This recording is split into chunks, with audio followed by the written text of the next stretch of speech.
ہم کریں گے ہر مظلوم کی حمایت۔ السلام علیکم ناظرین، میں ہوں حورین فاطمہ اور آپ دیکھ رہے ہیں حمایتی نیوز HD چینل۔ نظر ڈالتے ہیں آج کی اہم خبر پر۔ کراچی ضلع مریر میں اسٹیل ٹاؤن تھانے کے SHO عالن عباسی کی قیادت میں پولیس کا سندھ دریا کے بقا کے لیے احتجاج کرنے والے وکلاء پہ تشدد۔ اسٹیل ٹاؤن تھانے کے SHO عالن عباسی کی سربراہی میں پولیس کی بھاری نفری نے سندھ دریا سندھ کی بقا کے حق میں احتجاج کرنے والے وکلاء پہ دھاوا بول دیا، شدید تشدد کا نشانہ بنایا۔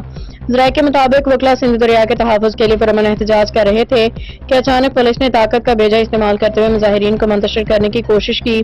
واقعے پہ وکلاء برادری اور سول سوسائٹی نے شدید غم و غصے کا اظہار کرتے ہوئے SHO عالن عباسی اور ملوث اہلکاروں کے خلاف فوری کارروائی کا مطالبہ کیا ہے۔ لنک روڈ گلشن حدید وکلاء کے دھرنے کے خلاف پولیس کا ایکشن، کئی روز سے جاری دھرنا ختم، کئی وکلاء کو گرفتار کر لیا، پولیس تشدد سے کئی وکلاء زخمی۔ احمد دین حمایتی کی رپورٹ۔ مزید خبروں اور اپڈیٹ سے باخبر رہنے کے لیے دیکھتے رہیں حمایتی نیوز HD چینل۔